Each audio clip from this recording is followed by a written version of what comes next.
Ukraine पर हमले के खिलाफ यूएनएससी में निंदा प्रस्ताव पर रूस ने लगाया वीटो। चीन, यूएई और भारत ने वोटिंग में नहीं लिया हिस्सा।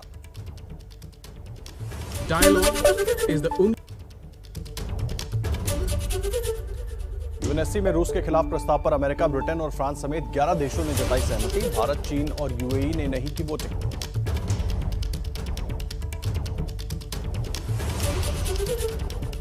यूक्रेन पर हुई घटनाओं के बाद भारत ने की शांति की अपील। यूएन में यूक्रेन में फंसे भारतीयों के लिए जताई चिंता। सदस्य देशों से सकारात्मक रास्ता निकालने की अपील की। यूक्रेन से बीते 2 दिन में 50,000 से ज्यादा लोगों ने यूक्रेन छोड़ा। लोगों को देश छोड़ना जारी।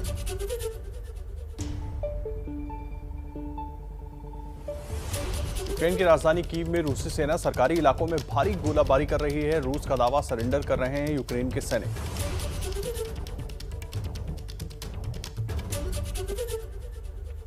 यूक्रेन की राजधानी कीव से आई ताबड़तोड़ फायरिंग की तस्वीरों में तेज गोलियों की आवाज सुनाई दी।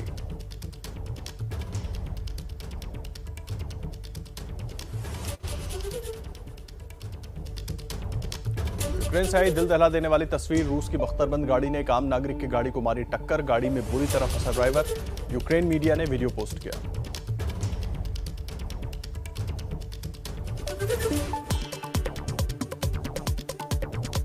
यूक्रेन की राजधानी कीव के ओबोलोन में यूक्रेन के सैनिकों के पहनावे में घुसे रूसी घुसपैठिए। जमकर हुई भिड़ंत। सेंट्रल कीव से महज 10 किलोमीटर दूर है ओबोलोन।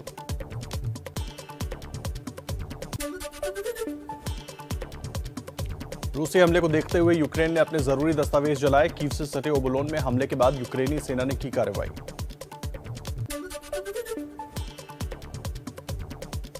यूक्रेन में रूस की सेना ने जबरदस्त बमबारी की। रूसी सेना के हमले की तस्वीरें भी सामने आई।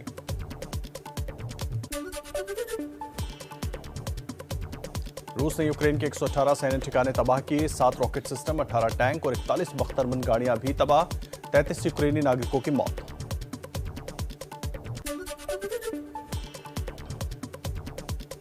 यूक्रेन में छिड़े जंग के बीच यूक्रेनी नागरिकों को बांटे गए हथियार। यूक्रेन के राष्ट्रपति ने 18,000 नागरिकों को दिए हथियार।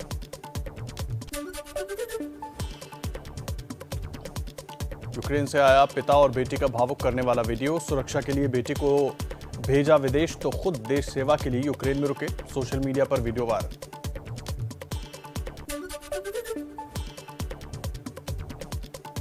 रूस के हमले के बाद कीव में डर का माहौल। यूक्रेन की सुरक्षा के लिए चर्च के बाहर प्रार्थना करती दिखी महिलाएं।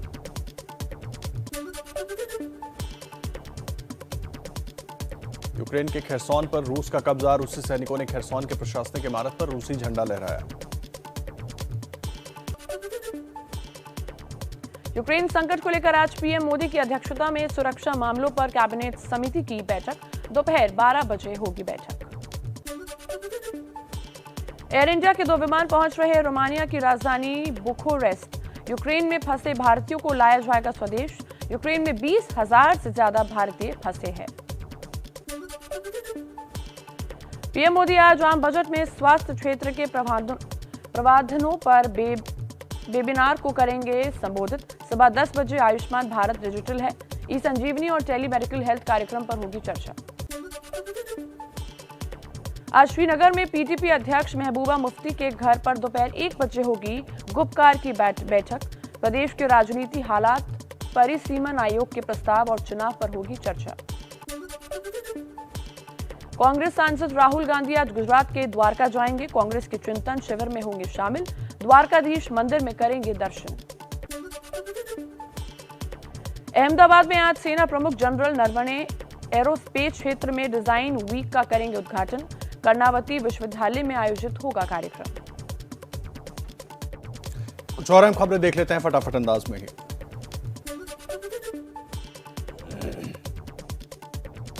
पांचवें चरण की 61 सीटों पर थमा चुनाव प्रचार। कल सुबह 7 बजे से शाम 6 बजे तक होगा मतदान। 693 उम्मीदवारों की किस्मत का होगा फैसला। मराठा आरक्षण को लेकर राज्यसभा सांसद छत्रपति संभाजी राजे आज से करेंगे आमरण अनशन। मुंबई के आजाद मैदान में सुबह 10 बजे से अनशन पर बैठेंगे।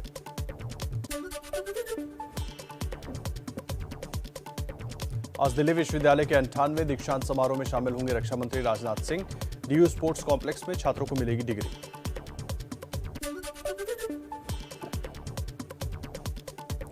आज से शुरू होगा गोवा कार्निवाल। कई जगहों से गुजरेगी पारंपरिक परेड। पणजी में होगी फ्लोट परेड।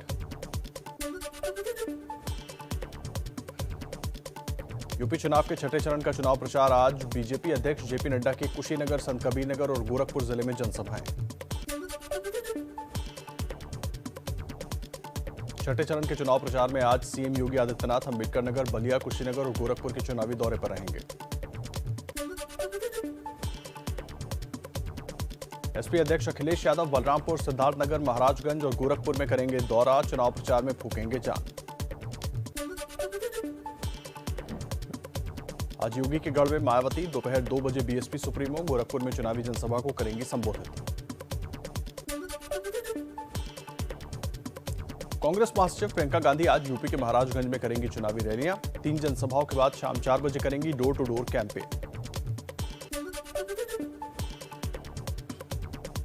यूपी चुनाव में बीजेपी के लिए प्रचार करेंगे बीजेपी सांसद मनोज तिवारी। आज महाराजगंज, कुशीनगर और आजमगढ़ में करेंगे जनसभाएं।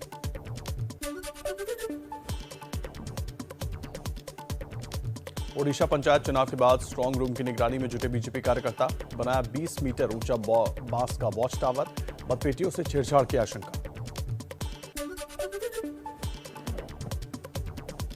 कैमूर के सरकारी अस्पताल में महिला ने दिया बच्चे को जन्म। अस्पताल का दावा, महिला की नहीं हुई कोई डिलीवरी। पुलिस मामला दर्ज कर जांच में जुटी। 1 साल की बेटी की गला घोटकर की हत्या, फिर खुद को लगाई फांसी। गाजियाबाद के विजयनगर थाने की वारदात। शराब को लेकर पत्नी से विवाद बनी वजह। चलिए कुछ और खबरें देख लेते हैं फटाफट अंदाज में। इंदौर में सामने आई दिल दहला देने वाली वारदात। अवैध संबंधों के चलते पत्नी ने अपने 2 साथियों के साथ मिलकर की पति की हत्या। लाश के टुकड़े कर घर के पीछे दफनाए। दिल्ली में रात को झमाझम बारिश हुई। बारिश के साथ ओले भी गिरे। बारिश के होने से तापमान में गिरावट दर्ज की गई। दिल्ली सहित एनसीआर में भारी बारिश हुई। हरियाणा के रेवाड़ी में ओले गिरने की तस्वीरें आई। बारिश से मौसम ने ली करवट। दिल्ली से सटे गाजियाबाद और नोएडा में भी रिमझिम बारिश हुई। बारिश के साथ भारी ओलावृष्टि भी देखने को मिली। पूरी सड़क ओले से पटी नजर आई। भारी बारिश के चलते तापमान में भारी गिरावट आई है। मौसम विभाग के अनुमान के मुताबिक सुबह कोहरा और बादल छाए रह सकते हैं। आज धर्मशाला में होगा भारत श्रीलंका के बीच दूसरा T20 मुकाबला। शाम 7 बजे शुरू होगा मैच। तीनों मैचों की सीरीज में भारत को 1-0 की बढ़त। भारतीय पुरुष और महिला हॉकी टीम आज FIH प्रो लीग में स्पेन के खिलाफ मैदान में उतरेगी। अंक तालिका में भारतीय पुरुष टीम 5वें और महिला टीम 3रे स्थान पर काबिज है। दबंग दिल्ली ने जीता प्रो कबड्डी लीग के 8वें सीजन का खिताब। फाइनल में पटना पायरेट्स को 37-36 से हराया। दिल्ली ने पहली बार जीती प्रो कबड्डी लीग की ट्रॉफी। यूक्रेन पर हमला कर रहे रूस को खेल जगत से एक बड़ा झटका। UEFA चैंपियन लीग के फाइनल की मेजबानी रूस से छीनी गई। अब फ्रांस की राजधानी पेरिस में होगा फाइनल।